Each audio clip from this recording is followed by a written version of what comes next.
Students, जो हमने शुरू किया हुआ था हमारा फर्स्ट ईयर का चैप्टर नंबर 4 था और अपने प्रीवियस लेक्चर में हमने मुकम्मल किया था जो टॉपिक वो था बॉइलिंग पॉइंट। और उसके बाद जो नेक्स्ट हमने किया उसके साथ कि बॉइलिंग पॉइंट एक्सटर्नल प्रेशर के साथ कैसे रिलेट करता है वो हमने लास्ट टाइम स्टडी कर लिया था। आज हम करने जा रहे हैं इनर्जेटिक्स ऑफ द फिजिकल चेंज या इनर्जेटिक्स ऑफ द फेज चेंजेस। अब इसमें क्या होगा कि फिजिकल चेंज किस वक्त होगा, वो रिलेट करेगा किसी भी मॉलिक्यूल की या किसी भी कंपाउंड की एनर्जी चेंज के साथ। फॉर एग्जांपल हमने किया था कि अगर मॉलिक्यूल की जो काइनेटिक एनर्जी है, अगर उसकी काइनेटिक एनर्जी ज़्यादा होगी तो मॉलिक्यूल की मोशन क्या होगी, वो वाली फास्ट होगी। और हम कर चुके हैं इवेपोरेशन में कि अगर उसकी मोशन फास्ट होगी तो वो जो कंपाउंड है वो कन्वर्ट हो जाएगा किस फेज में, वो कंपाउंड कन्वर्ट हो जाएगा गैस फेज में। वो कंपाउंड किसमें कन्वर्ट हो जाएगा, गैस फेज में। और इसके बाद जो दूसरा हमने किया है कि अगर काइनेटिक एनर्जी जो है ये लो होगी, क्या होगा, अगर काइनेटिक एनर्जी लो होगी या काइनेटिक एनर्जी कम होगी, तो काइनेटिक एनर्जी लो या कम होने से क्या होगा कि जो मॉलिक्यूल है उसकी मोशन क्या होगी, वो लो होगी। मॉलिक्यूल की मोशन क्या होगी, वो स्मॉल होगी, या आप उसको ये कर दो उसकी मोशन क्या होगी, लो होगी। और अगर उसकी मोशन स्मॉल होगी, इससे क्या हो जाएगा कि वो कन्वर्ट हो जाएगा सॉलिड स्टेट में या उसके साथ ये आ जाएगा लिक्विड स्टेट में। अब लिक्विड में भी क्या होगा, लिक्विड में काइनेटिक एनर्जी तो होती है लेकिन एज कंपेयर टू सॉलिड वहाँ पे काइनेटिक एनर्जी क्या होगी, ज़्यादा होगी, क्योंकि सॉलिड के जो पार्टिकल है मूव नहीं करते, इसलिए वहाँ पे काइनेटिक एनर्जी ना होने के बराबर होगी। अब हमने करना क्या होता है कि अगर हम यहाँ पे टेम्परेचर चेंज करते हैं, क्या काम करेंगे कि अगर यहाँ पे हमने टेम्परेचर को चेंज करना है, अब टेम्परेचर को चेंज करने से क्या हो जाएगा कि फिजिकल स्टेट चेंज होगी। क्या होगा, तो फिजिकल स्टेट भी यहाँ पे क्या हो जाएगी, फिजिकल स्टेट चेंज हो जाएगी। क्या हो जाएगा कि हीट करने से फिजिकल स्टेट में क्या आ जाएगी, उसका चेंज आ जाएगा। अब कैसे आ जाएगा कि फिजिकल स्टेट की हम यूं बात कर देते हैं कि अगर हमारे पास जो चीज़ है वो होगी सॉलिड स्टेट में, हम इसको हीट अप करेंगे तो ये कन्वर्ट हो जाएगा जी लिक्विड स्टेट में। किसमें कन्वर्ट हो जाएगा, लिक्विड स्टेट में। और अगर लिक्विड को हीट अप करेंगे तो यहाँ पे किसमें कन्वर्ट हो जाएगा, ये कन्वर्ट हो जाएगा जी गैसियस स्टेट में। किसमें कन्वर्ट हो जाएगा, ये कन्वर्ट हो जाएगा गैसियस स्टेट पे। अब एनर्जी चेंज की बुनियाद पे अब होता क्या है कि देखिए जरा, हमने ये कहा है कि जब आप लोगों के पास कोई भी सब्सटेंस है, लेकिन जरा हम ये कर देते हैं कि अगर हमारे पास कोई भी सब्सटेंस है, क्या है कि हमारे पास कोई भी सब्सटेंस है, तो अब हम यहाँ पे क्या काम करेंगे, हमने इसकी फिजिकल स्टेट को चेंज करना है। क्या काम करना है, हमने चेंज करना है इसकी फिजिकल स्टेट को, चेंज इन फिजिकल स्टेट। क्या काम करेंगे कि इस किसी भी कंपाउंड की हमने फिजिकल स्टेट उसकी चेंज करनी है।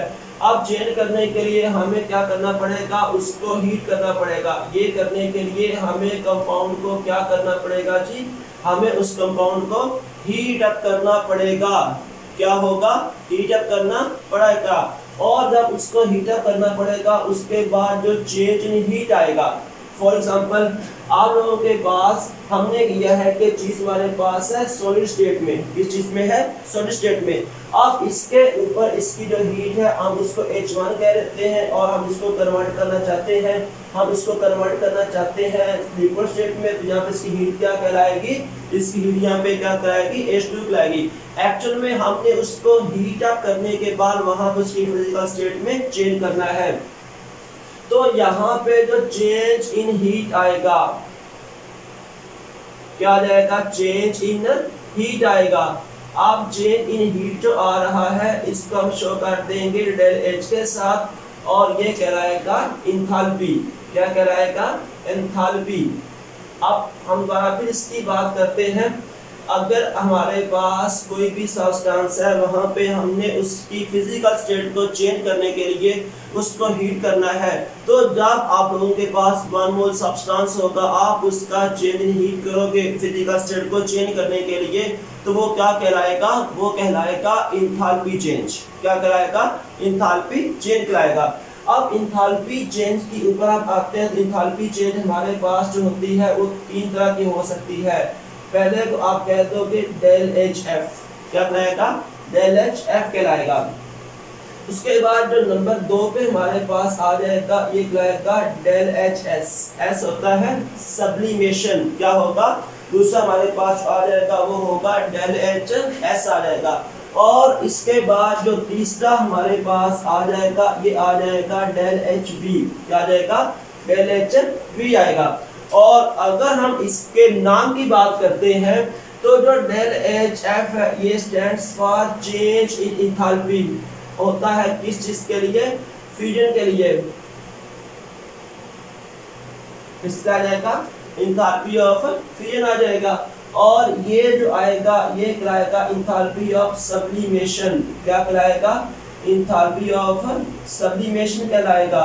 और इसके बाद जो नेक्स्ट आ जाएगा डेल एच बी, इसको आप नाम दे दोगे, ये कहलाएगा वेपोराइजेशन। क्या ये कहलाएगा? ये कहलाएगा वेपोराइजेशन। अब होता क्या है? होता ये वाला है कि अगर हमारे पास होगा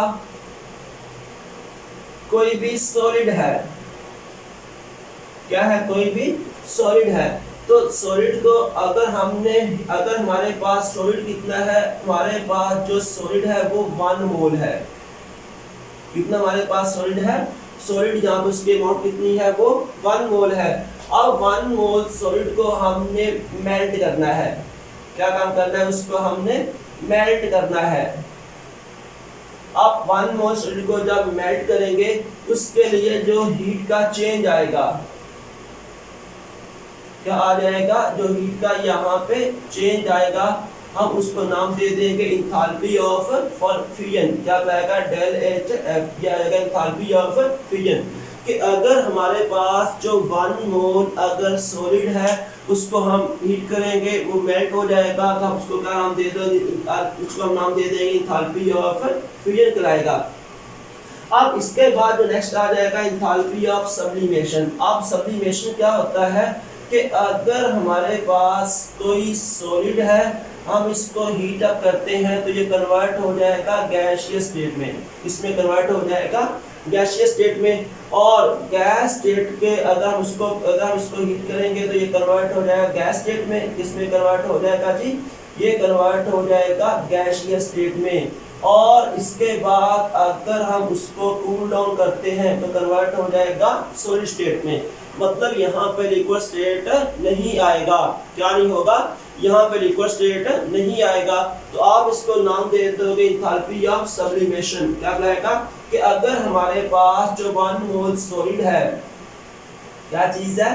कि हमारे पास जो है वो 1 मोल सॉलिड, क्या चीज है? हमारे पास 1 मोल सॉलिड है, और हमने क्या काम करनी है? उसकी हमने करनी है सब्लिमेशन। क्या उसका हमने करना है?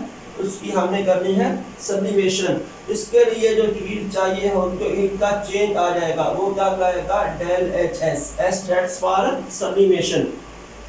और इसके बाद जो थर्ड आ जाएगा वेपोराइजेशन। तो यहाँ पे क्या है कि हमारे पास लिक्विड है। क्या चीज़ है? हमारे पास लिक्विड है। अब लिक्विड कितना है? ये भी हमारे पास 1 मोल है। ये भी लिक्विड कितना है? लिक्विड भी यहाँ पे 1 मोल है। और 1 मोल लिक्विड को अगर आप हीट अप करते हो, तो वो कन्वर्ट हो जाएगा जी गैस स्टेट में, या वो कन्वर्ट हो जाएगा वेपर्स के अंदर। इसमें कन्वर्ट हो जाएगा गैस में या वेपर में। और इस वक्त जो हीट चेंज आएगा, क्या आ जाएगा? इसमें जो हीट का चेंज आएगा, हम उसको नाम दे देंगे, या जहाँ पे जो इंथैल्पी में क्या होता है? इंथैल्पी होता है, तो हम इसको ये कह देंगे, ये क्या कहलाएगा, ये कहलाएगा जी डेल एच बी। ये क्या होगा, वेपोराइजेशन होगा। ये क्या होगा, वेपोराइजेशन होगा। और इसके बाद अगर हम इन तीनों को आपस में कंपेयर करते हैं तो यहाँ पे होता क्या है, यहाँ पे ये होता है कि अगर हमारे पास होगा चीज सॉलिड फॉर्म में है, हमारे पास सब्सटेंस जो बड़ी किस फॉर्म में है कि सब्सटेंस यहाँ पे जो हमारे पास है वो किस फॉर्म में है जी, वो सॉलिड फॉर्म में है। अगर हम सॉलिड को हीट करेंगे तो वो कन्वर्ट तो हो जाएगा लिक्विड स्टेट में, इसमें कन्वर्ट हो जाएगा।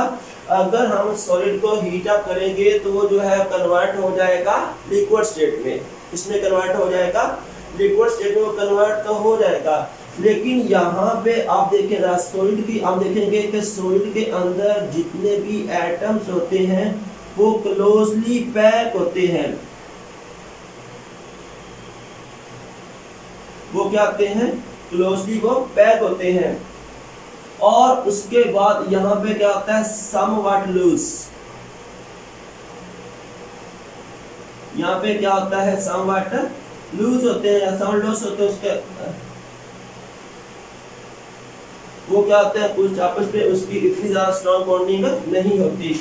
अब देखें जरा, अगर मैं ये बात कर देता हूँ सॉलिड स्टेट के बारे में, तो सॉलिड स्टेट के बारे में आप ये कर दोगे कि इसके अंदर पार्टिकल्स एक खास पैटर्न के साथ यूं अरेंज होंगे।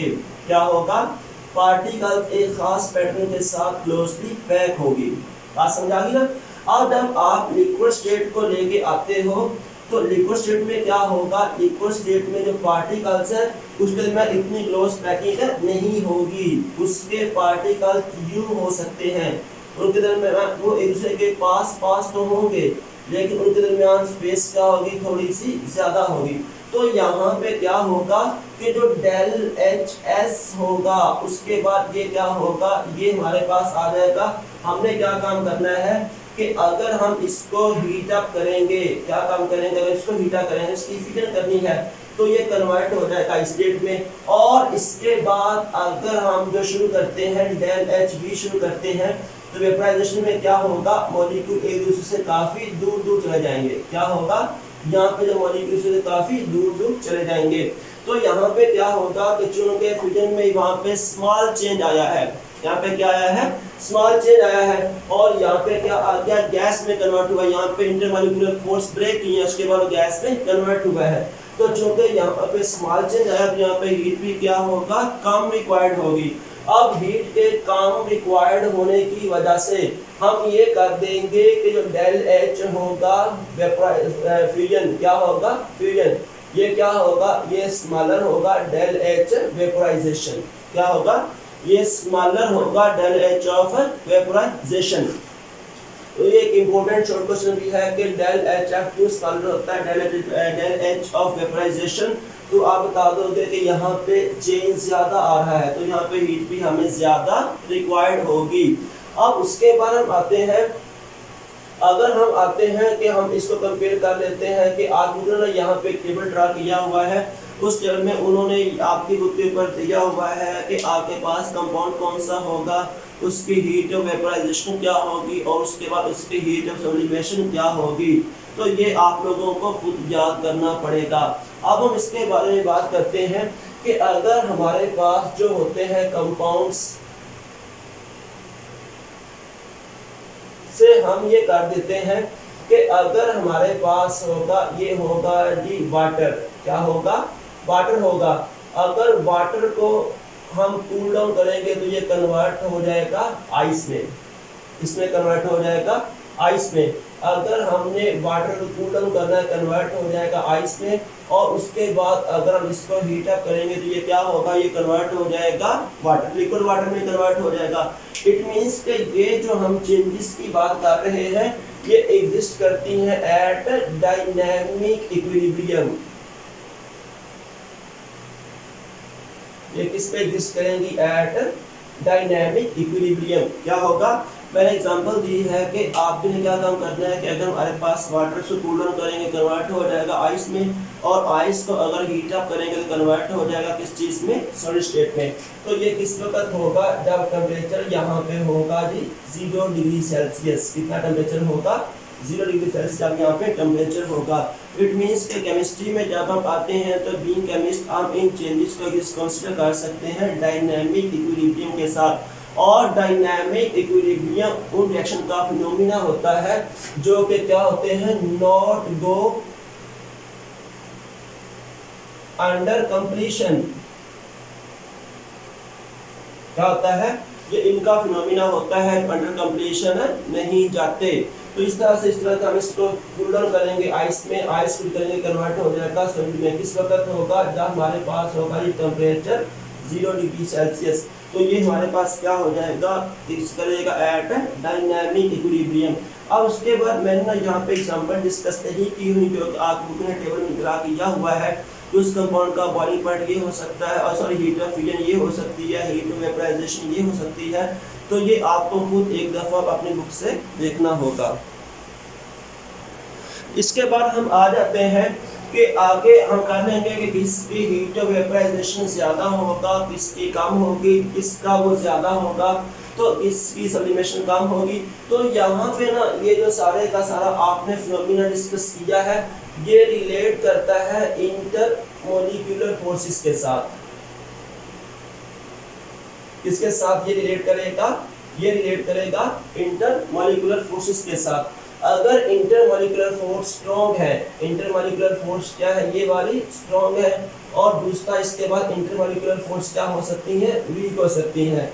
तो इंटरमोलिक्यूलर फोर्स में फिजिकल इंटरमोलिक्यूलर फोर्स स्ट्रॉन्ग होने की वजह से यहाँ पे फिजिकल चेंज क्या आ जाएगा, जल्दी नहीं आएगा, और हमें उसको एक फेज दूसरी फेज पे हीट करने के लिए क्या, हमें उस एक फॉर्म से दूसरी फॉर्म में कन्वर्ट करने के लिए हमें क्या होगा, डेल एच की वैल्यू क्या होगी, ये वाली लार्ज होगी, डेल एच की वैल्यू क्या होगी, लार्ज होगी।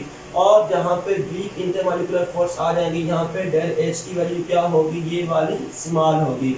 अब फॉर एग्जांपल हम डिस्कस कर लेते हैं कि अगर हमारे पास वाटर है, वाटर एक पोलर सब्सटेंस है, तो पोलर के दरमियान इंटरमोलिक्यूलर फोर्स क्या होगी, स्ट्रॉन्ग होगी। क्या होगी, इंटरमोलिक्यूलर फोर्स स्ट्रॉन्ग होगी, और इंटरमोलिक्यूलर फोर्स के स्ट्रॉन्ग होने की वजह से डेल एच क्या होगा, ये वाला हाई होगा, या इसकी वैल्यू क्या होगी, लार्ज होगी। उसके बाद हम बात करते हैं कि अगर हमारे पास आ जाता है हेक्सेन, क्या आ जाएगा, हेक्सेन आ जाएगा। क्योंकि ये एक नॉन पोलर सब्सटेंस है, ये क्या है, एक नॉन पोलर सब्सटेंस है, तो इसमें क्या होगा, डेल एच की वैल्यू ये क्या होगी, स्मॉल होगी। क्या होगी, स्मॉल होगी। तो इस तरह से हम कर सकते हैं कि अगर हमने बात की है यहाँ पे, अगर हम देखें तो हम ये कर सकते हैं कि डेल एच को देख के क्या आ जाएगा, यहाँ पे जो इंथैल्पी चेंज आया है, इंथैल्पी चेंज हमें ये बता देगा कि इसमें कंपाउंड में इतनी स्ट्रॉन्ग इंटरमोलिक्यूलर फोर्स है या कितनी स्ट्रॉन्ग इंटरमोलिक्यूलर फोर्स है। ठीक होगी बात। तो आज हमने किया है, हमने फिजिकल चेंज किया, स्टैटिक्स के बारे में किया, हीट सब्लिमेशन किया, उसके बाद हमने इंथैल्पी चेंज फ्यूजन का किया, और उसके बाद हमने डाला वेपराइजेशन का, और इसके बाद हमने किया ये किसके ऊपर डिपेंड करता है। आप इंशाल्लाह जब हमारा नेक्स्ट लेक्चर आएगा, लिक्विड क्रिस्टल होगा, लिक्विड पोर्शन का लास्ट लेक्चर, वो इंशाल्लाह हम अपने नेक्स्ट लेक्चर में इंशाल्लाह करेंगे। अल्लाह हाफ़िज़।